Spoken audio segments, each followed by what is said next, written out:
Daniel was 44 years old. For 12 of those years, he had been building a life with Clarice.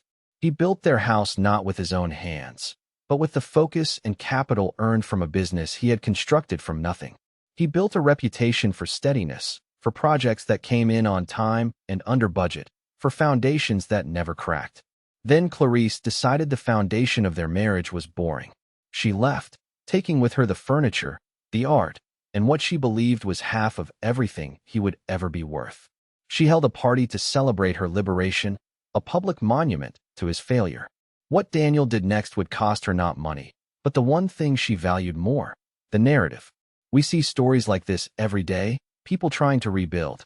Tell us where you're watching from in the comments, and subscribe for more accounts of quiet strength. The story of Daniel's reply begins not with a word, but with the click of a camera shutter in a silent, empty room overlooking a city that was now his alone. He had met her when he was 32. He was a project manager for a large commercial construction firm, overseeing the steel skeletons of buildings that would reshape a small corner of the city's skyline. He was disciplined. He arrived at the job site before the sun, when the air was still cool and smelled of damp concrete and diesel. He walked the floors, his hand grazing the cold steel beams, feeling for vibrations that were not supposed to be there. He knew the language of stress and load, of tolerance and failure points. His life was a series of blueprints, executed with precision. Clarice was a whirlwind. She worked in public relations for a boutique agency that represented artists and gallery openings. She moved through rooms like a change in air pressure, all bright laughter and quick, knowing glances. She found his quiet solidity novel a curiosity. He was a fixed point in her world of shimmering, transient personalities. She called him her anchor. For a time, he believed it. He thought she meant it as a compliment. They married 2 years later. He had just started his own firm, leveraging his reputation into a series of small but profitable contracts. He worked from a cramped office with a single assistant, the days long, the margins thin. Clarice was patient then. She saw the trajectory. She brought him coffee late at night, her presence a splash of color in his monochrome world of invoices and material specs. They bought a piece of land, a wooded lot on the edge of a good school district they did not yet need.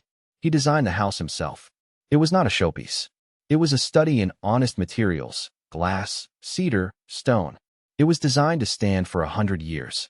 He oversaw every aspect of its construction, not as the homeowner, but as the professional he was. He argued with the foundation contractor over the specific mix of the concrete. He personally inspected the flashing around every window.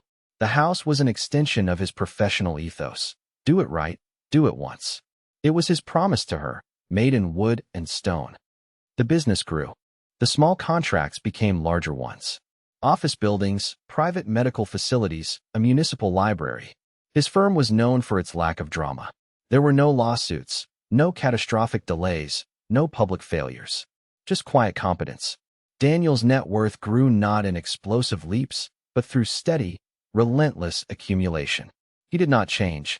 He still arrived at the office before his staff. He still walked job sites with the same focused intensity. He wore the same brand of work boots, drove the same model of truck, drank his coffee black. Clarice, however, did change. The novelty of his steadiness wore off, and it began to feel like a limitation. His quiet became silence. His discipline became rigidity. His consistency became predictability. She had wanted an anchor, but now she felt tethered. The parties she threw in their beautiful, solid house became more frequent, more performative. He would stand at the edge of the crowd, a stranger in the life he had bankrolled, watching her hold court. She was still a whirlwind, but now he just felt the draft. Her dissatisfaction began to manifest as advice. He should franchise his business model. He should seek venture capital. He should hire a publicist, get his face in magazines. He should be more like the men she met, the ones who sold companies they didn't build, the ones who spoke in vision statements and disruptive synergies. He would listen, nod, and say nothing. He understood she was not talking about his business. She was talking about him. She was rewriting the terms of their agreement. The man she had married, the builder, was now a problem to be solved, an asset to be leveraged into something more exciting. He saw the hairline fractures forming in the structure of their life together. He noted them. The way he would note a crack in a shear wall on an inspection report. He did not act. He watched. He waited. He knew that some structural problems cannot be patched. They require a complete demolition. He just didn't realize she was the one holding the detonator. He thought they still had time. He thought the foundation was strong enough to hold. He was wrong. The end did not come with a shout. It arrived in a manila envelope, delivered by courier on a Tuesday afternoon. Daniel was at his office, reviewing the structural drawings for a new pediatric wing of a hospital. His desk was a wide expanse of reclaimed oak, clean except for the blueprints, a mug of cold coffee, and a single pen. His assistant, a woman named Maria who had been with him since the beginning, placed the envelope squarely in the center of his desk. It was from a law firm he didn't recognize. He slid it open with the edge of a metal ruler. The letter inside was 3 pages long, printed on heavy bond paper. It was a formal notice of intent. Clarice had retained counsel. The letter outlined her initial petition for the dissolution of their marriage. He read it twice. The language was cold, procedural, irreconcilable differences, an equitable distribution of marital assets, a proposed timeline for his vacating of the marital home. There was a list, a preliminary, non-exhaustive inventory of what she considered shared property. The house on Maple Drive, the brokerage account with Morgan Stanley, the art collection, valued at a figure that seemed optimistically high. His business, D.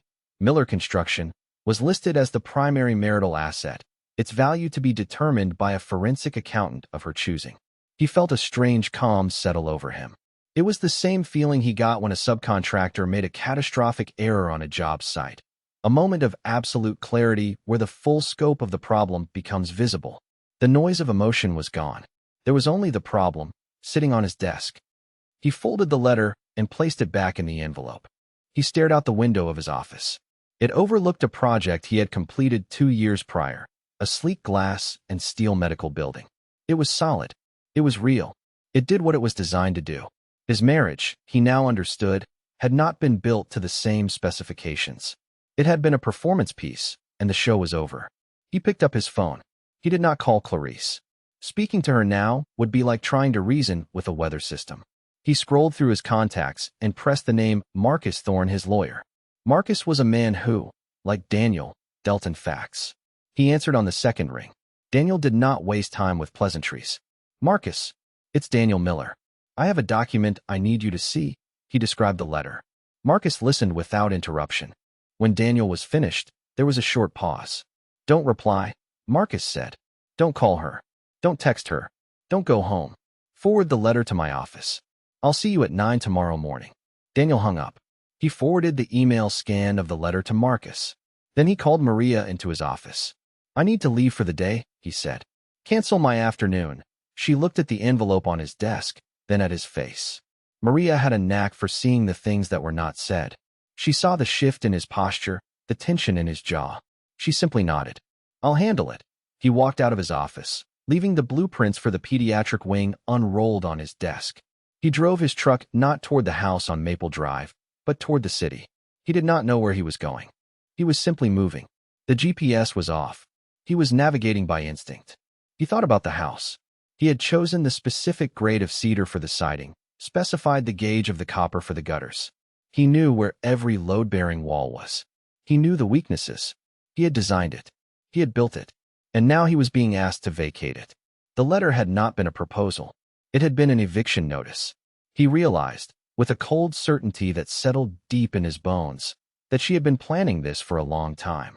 The conversations about his business, the introductions to her flashy friends, the carefully curated art, it was all part of the set dressing for this final act. She had been building her case while he had been building their life. He found himself parked by the waterfront, looking at the city skyline he had helped to shape. The sun was setting, casting long shadows that turned the buildings into dark monoliths. He got out of his truck and leaned against the cold metal of the door. The wind was sharp, carrying the smell of salt and industry. He took out his phone and made a second call. This one was to his sister, Elena. She was a doctor, an anesthesiologist. Her entire profession was about managing consciousness, about bringing people to the edge and pulling them back safely. She answered with a note of concern in her voice. "Daniel? Is everything okay?" He did not know how to explain it in emotional terms. So he used his own language. The structure failed, he said. It's a total loss. Elena was silent for a moment. She knew his language. Where are you? She asked. I'm coming, he told her his location. He stayed leaning against his truck, watching the lights of the city flicker on, one by one, until his sister's car pulled up behind him. She got out and stood beside him, not speaking, just sharing the silence. The weight of what was coming was immense, but for the first time that day, he felt he was not holding it alone. He had his network. It was small, but it was solid. It was built to last. The next morning, Daniel was in Marcus Thorne's office at 8:45. The office was on the 34th floor of a downtown tower, a space of quiet, expensive taste. Leather chairs, dark wood, a view that stretched to the horizon. Marcus was in his late 50s, with a calm, assessing gaze that missed nothing. He had handled Daniel's corporate legal work for a decade. He was a man who believed in preparation, not litigation. He preferred to win before the battle ever began. On the large conference table between them sat the letter from Clarice's lawyer and a single yellow legal pad. Marcus had already made his notes. Her counsel is a shark. Marcus began, tapping the letterhead with a pen. He's known for aggressive, high-profile divorces. This isn't a friendly separation, Daniel. This is a corporate takeover, Daniel nodded. He had already reached that conclusion. She lists the business as the primary marital asset. Of course she does, Marcus said. It's the prize. They will argue that your success is a product of the marriage, that her social support, her hosting, her wifely duties were integral to its growth. They will try to attach half of its value. Daniel thought of the years before he met her, the 80-hour weeks, the risk, the personal loans he had taken out, leveraging his own small savings. The business was 5 years old when they married. It had been profitable for 3. That's not accurate, Daniel said, his voice flat. Good, Marcus replied. Accuracy is our job. Emotion is theirs. From this moment on, you do not speak to her. You do not respond to her friends. You do not engage. You are a black hole. Information goes in. Nothing comes out. We will communicate only through counsel. Are we clear? Clear, Daniel said. Marcus slid the legal pad over. I need you to start making a list. Everything. Every asset you owned before the marriage. Bank statements, property deeds, brokerage accounts from that period. I need the incorporation documents for the firm. The initial capitalization records. Tax returns. The 5 years before you met her, and every year since he paused. And I need a second list. A private one. Every major expenditure she made from joint accounts over the last 5 years. Art, furniture, trips, clothing. Anything over $1,000. For the next 2 weeks, Daniel worked. During the day, he ran his company. He visited job sites. He met with clients. He maintained his routine with a discipline that felt both maddening and necessary. No one at his office knew. He was the same steady hand he had always been. But at night, he did not go to the house on Maple Drive. He stayed at a short-term corporate apartment Elena had found for him, a sterile, anonymous space that smelled of cleaning products and nothing else. There, surrounded by bank boxes filled with a decade of his life on paper, he worked on the lists for Marcus. He was methodical. He excavated his own financial history with the precision of an archaeologist. The first list was straightforward. The premarital assets. The seed money for the business. The value of his 401k the month before the wedding. It was a clear, defensible line drawn in the sand. His firm was not a marital asset. It was a pre-existing structure. The marriage had simply been built adjacent to it. The second list was more difficult. It felt like a violation. He had never scrutinized Clarice's spending. He believed in partnership. The money was theirs. He made it. She used it. He had never thought of it in those terms before. Now, looking at the credit card statements that stretched back years, he saw a pattern. He saw the performance, the clothes for parties, the 5-figure sums for paintings by artists her gallery owner friends represented, the trips to Europe with friends he had never met, the checks written to a lifestyle consultant. He cataloged it all, not with anger, but with a growing sense of detachment. He was an auditor examining a company that was hopelessly insolvent. He cross-referenced dates, amounts, vendors. A narrative began to emerge from the data. It was the story of a woman systematically converting their shared liquid assets into personal, portable, and often depreciating ones. The art, which her lawyer had valued so highly, was mostly from emerging artists whose markets had since collapsed. It was worth pennies on the dollar. He was not discovering infidelity in the traditional sense. He was discovering a long, slow, financial betrayal. He sent the compiled files to Marcus in encrypted folders. He did not add commentary. He just sent the data. A week later, Marcus called. "The picture is becoming very clear," the lawyer said. His voice was dry, devoid of surprise. Her lawyers sent their opening demand. "It's ambitious," Marcus detailed the demand. She wanted the house, free and clear, 50% of the brokerage account, and a staggering 40% of the value of his business, to be paid out over 5 years. It was a king's ransom. "What's our response?" Daniel asked. "Our response is a single, professionally prepared binder," Marcus said. "It will contain your premarital asset declaration, the firm's certified valuation from the year you were married, and a full accounting of the marital funds that were diverted to non-income producing personal acquisitions. We're not going to argue. We're just going to present the ledger." Daniel felt a wave of something that was not quite relief, but a quiet affirmation. He had done the work. He had built his case on a foundation of fact. Now, he just had to wait for the other side to inspect it. He was confident in his materials. The response from Clarice's legal team was not immediate. For 3 weeks, there was silence. Daniel imagined the scene in the Shark's office. The surprise. The frantic calls to Clarice. The questions she would be unable to answer. He pictured her confidence beginning to fray at the edges when confronted with a spreadsheet that detailed, to the penny, the cost of her performance. The silence was broken by a new, revised offer. It was a fraction of the first. They conceded the point on the business. Its premarital value was protected. They were now arguing over its growth during the marriage, a much smaller and more defensible number. They still wanted the house. They still wanted a significant portion of the liquid assets. "They're testing for weakness," Marcus explained over the phone. "They're seeing if you'll flinch." Daniel did not flinch. "Tell them no," he said. "The house is a marital asset, built with funds from a premarital source. It gets sold. The proceeds are split after her expenditures are accounted for. That's the math." It went on like this for 2 more months. A slow, grinding negotiation. A war of attrition fought by lawyers billing by the hour. Clarice's team sent emotional, narrative-heavy letters describing her non-financial contributions, her years of support. Marcus's replies were short, factual, and always accompanied by a document. A bank statement, a credit card bill, a certified appraisal. He was not engaging her story. He was dismantling it, piece by piece, with the quiet violence of an audit. During this time, Daniel saw Clarice only once. He was leaving a coffee shop near his temporary apartment. She was coming out of a boutique across the street, a shopping bag in each hand. Their eyes met for a fraction of a second. He saw a flash of anger in her face, a brittle defiance.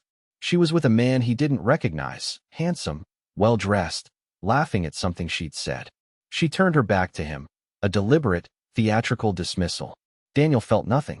He simply got in his truck and drove away. He was looking at a person he no longer knew, a stranger who had once lived in his house. The process took a toll, not on his emotions, but on his time. It was a distraction. It was a poorly managed project with an unprofessional counterparty. He wanted it to be over. He wanted to get back to the clean, logical world of his work. He told Marcus to make a final offer. It was a fair offer, based on the hard numbers they had established. It was significantly less than her initial demand, but it was not punitive. It would leave her with a substantial sum of money, enough to start a new life. He was not interested in ruining her. He was interested in being free of her. "This is the final design," he told Marcus. No more change orders. Marcus conveyed the offer. Her lawyers fought for another week. Then, abruptly, they accepted. The case was settled. The divorce would be finalized in 30 days. The day the final papers were signed, Daniel felt a profound sense of quiet. He was sitting in Marcus's conference room. The city stretched out below, indifferent. He had not won. He had survived a structural failure. He had done the necessary demolition work, cleared the debris. Now, the site was clear. He could build again. He signed his name on the last page of the settlement agreement. His signature was the same as it was on every contract, every check. Clear, legible, final. He stood up and shook Marcus's hand. "Thank you," he said. "For what it's worth," Marcus said. "You handled this better than anyone I've ever seen." "You kept your head." Daniel just nodded. He left the office and drove not to his temporary apartment, but to a new address. For the past month, while the lawyers were finalizing the details, he had been doing his own work. He had been looking for a new place to live. Not a house this time. Not something tied to the earth, to a neighborhood, to a school district. He wanted something different. He wanted air. He wanted light. He wanted a view. He had found it in a building still under construction, a residential tower piercing the downtown sky. The penthouse was an empty shell, just concrete floors, bare walls, and floor-to-ceiling windows that wrapped around 3 sides. The developer was a man whose company Daniel had competed against and beaten for a dozen contracts. There was a mutual, grudging respect between them. Daniel had walked the raw space with the site foreman. He saw the quality of the work, the integrity of the structure. It was good. He made an offer that afternoon, all cash, from the personal funds he had carefully protected. He closed the deal a week before the divorce was final. Now, as he stood in the empty space, the city lights beginning to glitter below, he felt the first stirrings of peace. This was his. It was not a marital asset. It was not a shared dream. It was a foundation, high in the sky, on which he could build whatever he wanted. The house on Maple Drive was being sold. The proceeds would be divided. Clarice would get her share. She could buy her freedom, but he was already free. The news of Clarice's party reached him indirectly. His sister, Elena, called. Her voice was tight with anger. "Are you on social media?" she asked. He was not. "Well, don't be," she said. "Clarice is throwing a divorce party. She's calling it her Freedom Fest. It's all over her friends' pages. Pictures of champagne. A cake that says, 'Finally free.' It's grotesque." Daniel was silent. He was standing in his new penthouse, which was no longer a shell. Over the past month, he had been finishing it, managing the project himself with a small, loyal crew of his best men. The floors were polished concrete. The kitchen was a minimalist masterpiece of stainless steel and black granite. The walls were bare, waiting for something new. He walked to the window, phone pressed to his ear. The city was laid out before him like a blueprint. "Daniel, did you hear me?" Elena pressed. "I heard you," he said. His voice was calm. The party did not surprise him. It was perfectly in character. It was a performance. A final, public declaration of her narrative. She had escaped. She had won. He could picture the scene. The house on Maple Drive, the one he had designed, filled with her friends. The carefully chosen music. The laughter, a little too loud. Clarice at the center of it all, radiant, telling a story of her own bravery, of breaking free from a stifling, boring life. She was securing her legacy among her social circle. She was the hero of her own story. "It's just so cruel," Elena said. "After everything, it's not cruel," Daniel said, his eyes tracing the lines of the buildings below.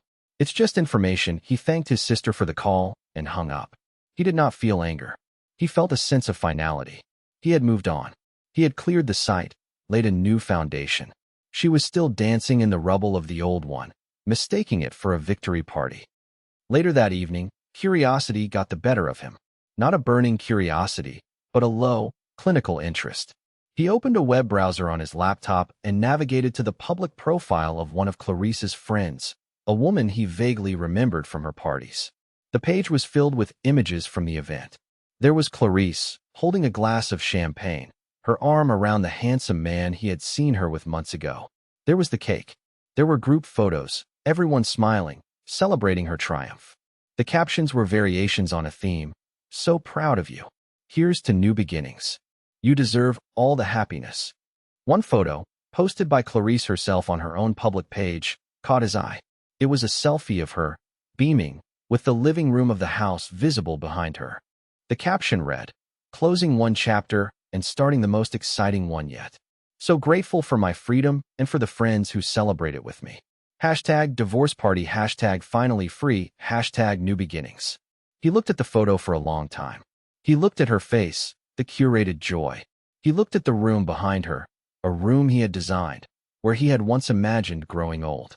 He felt a distant, hollow echo of grief, not for her, but for the future that had turned out to be a fiction. Then, the feeling passed. He was no longer the man who had lived in that house. He was someone else now.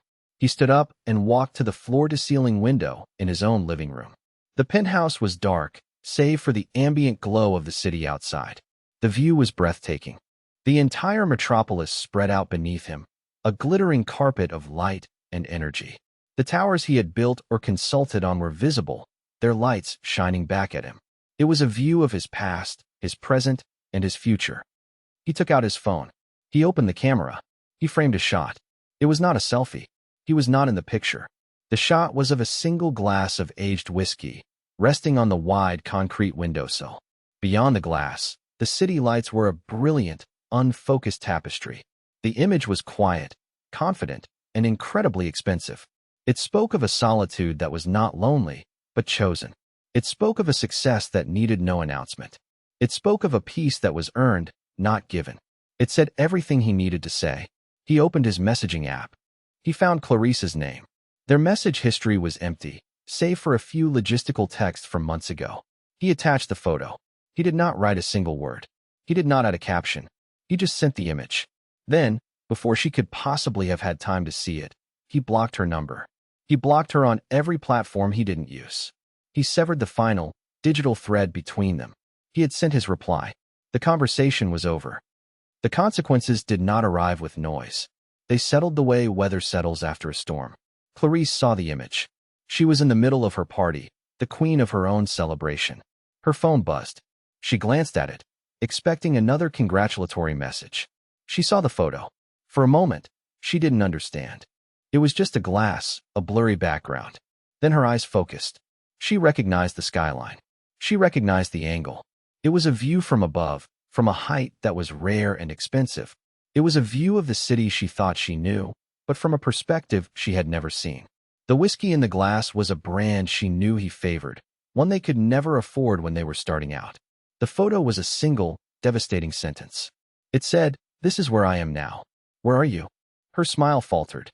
The joy that had been so carefully constructed all evening began to crumble. She looked around the room, at the house he had built, which was now just a temporary stage for her. She looked at her friends, their faces flushed with champagne. She looked at her new partner, who was talking to someone by the fireplace.